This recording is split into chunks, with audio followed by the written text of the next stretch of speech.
안녕하세요. 매일 새로운 사연을 전하는 읽어주는 사연 라디오입니다. 구독과 좋아요, 많은 공유 부탁드립니다. 오늘의 사연 시작하겠습니다.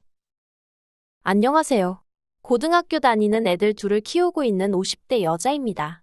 남편이 저더러 독한 X라는데 정말 제가 독한 X인가요? 이게 다 저 혼자 잘 먹고 잘 살자고 그러는 게 아니라는 걸 자기도 뻔히 알면서.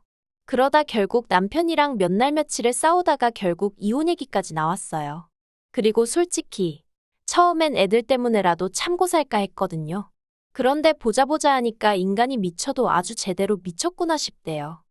남편하고 전 대학에서 만났어요.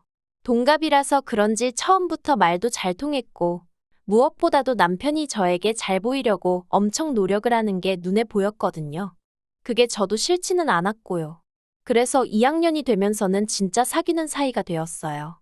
저희가 사귄다는 소식을 듣고는 주변 친구들과 선배들은 캠퍼스 커플이 얼마나 불편하고 위험한 줄 아냐며 저나 남편에게 경고 아닌 경고를 해주기도 했지만 둘 다 그런 게 귀에 들어오지 않을 만큼 서로 푹 빠져 있었던 것 같아요. 아무튼 저는 남편의 군복무도 착실히 기다리며 자리를 잡았고 이후로 남편도 졸업 후 직장을 잡으면서 저희의 오랜 연애는 결혼이라는 결실을 맺게 되었습니다. 양쪽 집안에서도 서로의 존재를 진작부터 알고 있었기에 결혼까지 이르는 과정은 무르르듯 무난하고 자연스럽게 흘러갔지요. 하지만 사는 문제가 그저 저와 남편 두 사람이 열심히만 한다고 뜻대로 흘러가는 것은 아니더라고요. 제가 둘째를 임신하면서 입덧이 너무 심해서 제 발로 회사를 나오게 되었는데 그 일을 두고두고 후회하게 될 줄은 몰랐습니다. 제가 퇴사하고 얼마 지나지 않아 회사는 외국계 기업과 합병을 했는데 그로 인해 제가 다니던 회사는 업계에서 내놓으라 하는 위치까지 단박에 치고 올라갔거든요. 어떻게든 버티고만 있었다면 저도 몸값 좀 올라가고 그렇게 원하는 커리어우먼으로서의 경력을 이어갈 수 있었을 텐데. 지금이야 그 또한 인생이고 그저 그 자리가 내 자리가 아니었던 거다 하고 넘겨버릴 여유도 생겼지만 한참 먹고 살기 빡빡하던 시절에는 어찌할 바도 없으면서 그렇게 서운하고 억울한 기분이었답니다. 아무튼 제가 그렇게 회사를 나왔을 무렵 남편도 남편대로 곤란한 상황에 처해 있었습니다. 남편은 특정 종교와 관련된 신문사를 다니고 있었는데 아무래도 구독자들의 후원으로 이어지다 보니 나라 경제가 안 좋아지면서 후원도 많이 끊어지게 되었거든요. 그래서 그나마 몇 안 되는 직원들 중 기혼인 사람들은 관두고 미혼인 사람들은 그래도 훗날을 도모하며 버티고 그런 모양새가 되어가는 듯했어요. 그리고 저희 남편 또한 다른 기혼자들과 마찬가지로 가장의 무게 때문에 신문사에서 나오는 선택을 내릴 수밖에 없었습니다. 그나마 다행히 남편은 얼마 안가 이직에 성공하긴 했지만 그것도 그나마 전에 다니던 신문사보다 사정이 약간 나았을 뿐. 저희 둘의 생활 자체가 크게 달라질 정도는 아니었지요. 그리고 사정이 그렇다 보니 저희는 친정으로부터 크고 작은 도움을 받을 수밖에 없었습니다. 일단 시부모님은 워낙 먼 지방에서 농사를 지으시는 분들이셨는데 안타까워하시면서도 금전적으로 어떤 도움을 주실 형편은 못 되었어요. 하지만 친정에서는 제가 첫째를 키우며 둘째를 배에 품고 있는 동안 살림도 많이 도와주셨고 티를 안 내려고 조심을 했음에도 저희가 생활비 부족에 시달리는 게 뻔히 보였던 건지 그 당시에 2년 동안 매달 70만 원씩 보내주시더라고요. 아주 큰 돈은 아니었어도 그나마 그 돈도 없었다면 사는 게 얼마나 지독했을지 상상만 해도 아찔합니다. 그리고 그런 힘든 시절을 이겨내기까지 한 저희 부부 사이에 조금씩 균열이 생긴 건 아이러니하게도 애들이 학교에 가고 남편이 새로운 회사에서 어느덧 안정적인 위치에 오르고 저 또한 새로운 공부를 시작하면서였습니다. 남들 눈에는 드디어 저 집도 피는구나 그렇게 보여질 시기였는데 둘째가 초등학교에 들어가던 해 그러니까 제 경력이 단절된 지 무려 8년 가까이 되던 때였어요. 오랫동안 잊고 지냈던 아니 솔직히 말하자면 연락하고 싶었지만 제 스스로 주눅이 들어 차마 연락하지 못했던 선배로부터 연락을 받게 되었습니다. 다른 사람들을 통해서 제가 어떻게 사는지 가끔 소식은 들었다며 애 이야기로 아는 체를 하더니 자기가 이번에 창업을 하는데 저더러 같이 해볼 생각이 있냐대요. 자기도 애를 키우는 엄마다 보니 일부러 애 엄마들만 뽑아서 한번 큰 뜻을 이뤄보고 싶은 생각이 들었다면서요. 생각지도 못한 상황과 제안에 저는 너무 놀랐지만 왠지 이걸 거절하면 제 인생에 다시 사회로 복귀할 기회가 올까 싶더라고요. 그래서 앞뒤 재고 그런 것도 없이 무턱대고 하겠다 했습니다. 그렇게 어떻게 보면 제 인생의 이막이 시작되었다 해도 과언이 아니에요. 제가 다시 직장을 다니게 된 걸 저만큼이나 기뻐한 사람은 남편이 아닌 친정부모님이셨습니다. 아쉬울 것 없이 가르칠 만큼 가르쳐 놓은 딸이 어쩌다 집에서 애만 키우는 게 참으로 딱하고 안쓰러웠다면서 그동안 차마 내보이지 못했던 속내를 꺼내놓으시는 친정부모님을 보고 있으니 죄스러운 마음과 동시에 더 열심히 잘해봐야겠다는 생각이 들더라고요. 하지만 남편의 반응은 썩 좋지 않았습니다. 축하는 해주었지만 어딘가 모르게 뜨뜻미지근했달까요. 일을 시작한 이후로 저는 하루가 어떻게 가는지 모를 만큼 빡빡하고 바쁜 생활을 이어가게 되었습니다. 이리저리 사람들과의 만남도 많아졌고 모임 형태의 자리도 많이 늘었지요. 좋고 싫고를 떠나서 대부분은 빠질 수 없고 빠지고 싶지 않은 일들의 연속이었어요. 그리고 그럴 때마다 저는 가능한 부부 동반으로 자리를 만들어 어떻게든 남편과 같이 다니려고 했습니다. 유치하게 보일 수도 있지만 남편에게 인정받고 싶었거든요. 이제 이혼할 남편이니 얼굴에 침을 뱉던지 말던지 솔직히 이 이야기를 하면 남들이 제 남편을 어떻게 볼지 안 봐도 뻔해서 어디다 말도 못했는데 남편은 마치 제가 사업한다며 거들먹거리는 여자들을 만나서 어디 볕 좋은 테라스에 앉아 커피나 홀짝이며 시간을 보내는 정도로 여기고 있는 눈치였어요. 그리고 저는 그런 남편의 속 좁은 사고방식이 너무 부끄럽고 창피했지요. 그래서 더더욱 제가 하루하루를 얼마나 열심히 최선을 다해서 지내는지 보여주려고 했어요. 한편 그렇게 열심히 살다 보니 애들이 중학교 들어갈 때는 돈이 제법 모였더라고요. 저는 통장을 7개로 쪼개서 적금을 들어가며 재산을 불리는 재미에 흠뻑 취해 있었습니다. 이 통장으론 첫째, 둘째 유학도 보내고, 이 통장으론 몇 년 뒤에 차도 새로 바꾸고, 이 통장으론 남편하고 유럽 여행도 가보고, 이루어질지 어쩔지도 모르는 목표들을 세우고 하루하루 정말 악착같이 살았답니다. 그런데 그런 와중에 버는 놈 따로 있고 쓰는 놈 따로 있다더니 신우가 도와달라며 연락을 해왔네요. 남편하고 나이 차이가 제법 나는 신우는 결혼한 지 4년 차였어요. 저하고의 관계는 좋을 것도 나쁠 것도 없이 적당한 거리를 유지하는 정도였고요. 그런데 회사 생활로 스트레스가 심해서 아이가 생기지 않는다며 이참에 회사를 그만두고 카페를 차리기로 했다는 소식을 전하더군요. 그리고 그때만 하더라도 어린애도 아니고 얼마나 고심하고 내린 결정일까 싶어서 응원한다 했습니다. 그런데 이후로 신우가 남편을 통해서 혹시 돈을 좀 빌려줄 수 있겠냐고 물어왔어요. 카페를 창업하려면 못해도 6천은 있어야 할 것 같은데 그중 3천을 저희에게 빌리려고 하더라고요. 나머지는 자기들이 모아둔 돈과 시부모님께 손을 벌리기로 했다면서요. 당연히 내키지 않았고 솔직히 말하자면 싫었어요. 이유를 떠나서 저도 허리띠 졸라가며 죽기 살기로 모은 돈인데 언젠가 돌려받을 돈이라곤 해도 그냥 제 손을 떠나는 자체가 싫었습니다. 그런데 남편이 어떻게든 살아보려고 하는 사람한테 너무한 거 아니냐? 인정이 있네 없네? 하루가 멀다 하고 사람 피를 말리려고 작정이라도 한 건지 닥달을 해대니 급기야는 애들도 저희가 돈 때문에 싸우는 걸 알아채더라고요. 그래서 어쩔 수 없이 빌려주게 되었어요. 통장 7개 중 2개를 깨서요.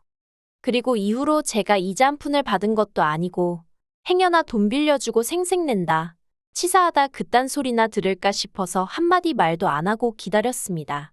빌려갈 때 3년 안에 갚겠다고 호언장담을 했기에 그 말만 믿고 기다린 거예요.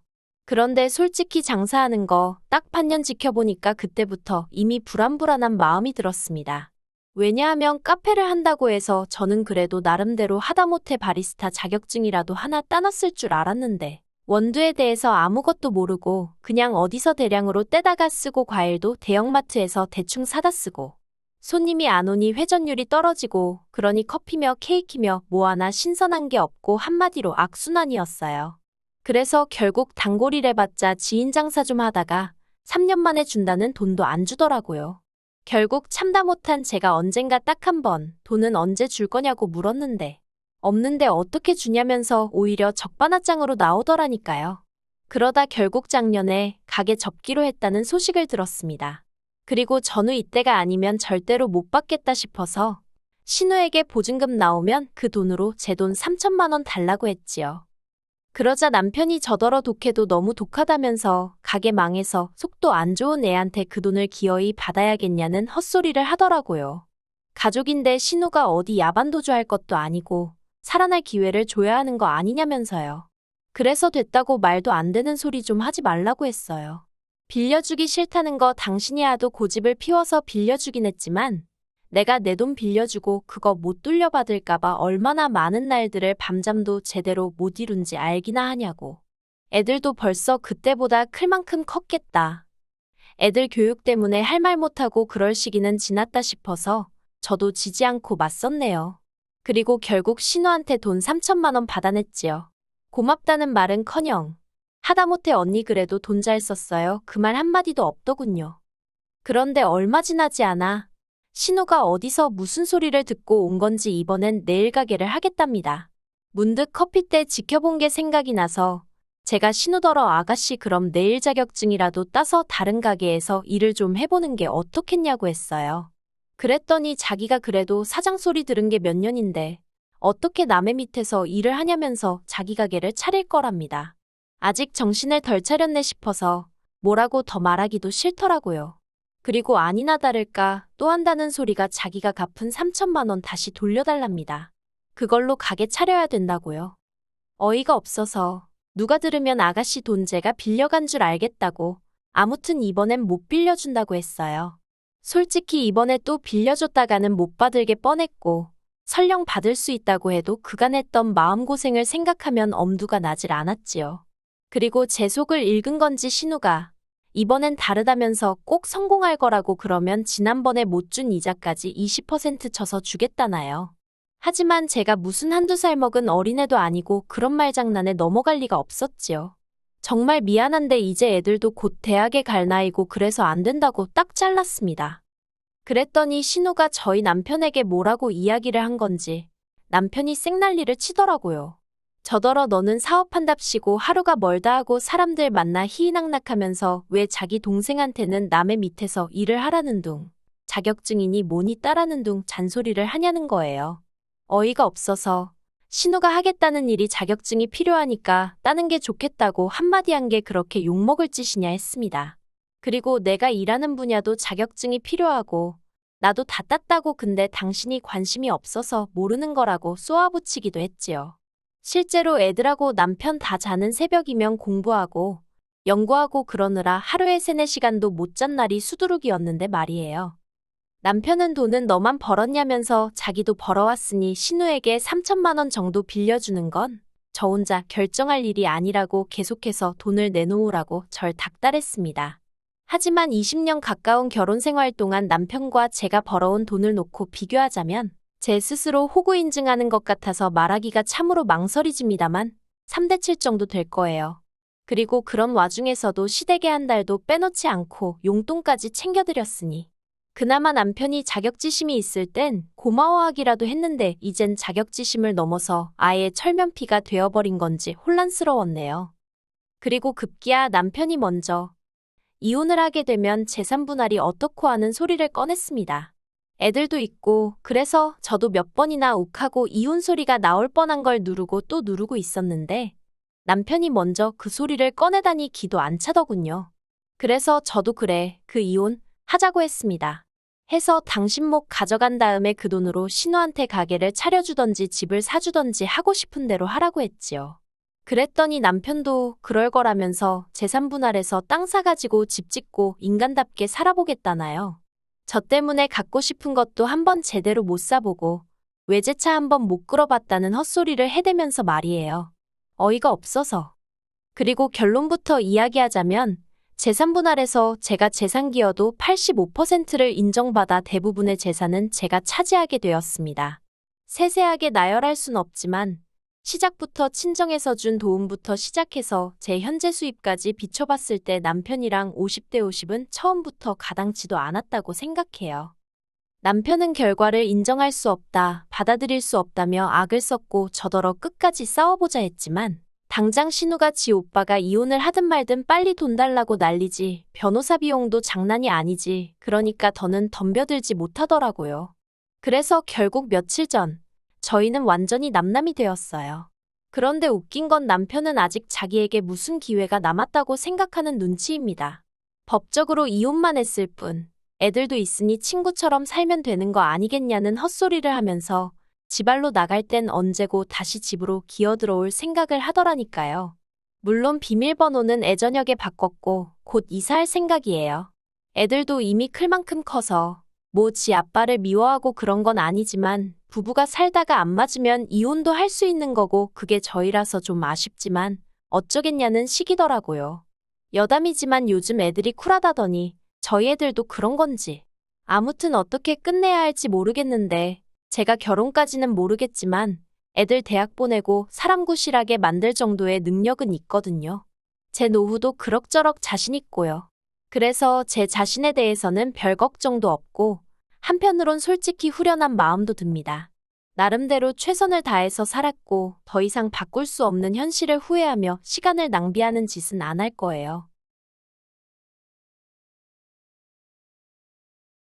긴 이야기 들어주셔서 감사합니다. 오늘의 사연은 여기까지입니다. 구독과 좋아요, 알람 설정해주시면 앞으로 더 좋은 사연으로 찾아오겠습니다. 감사합니다.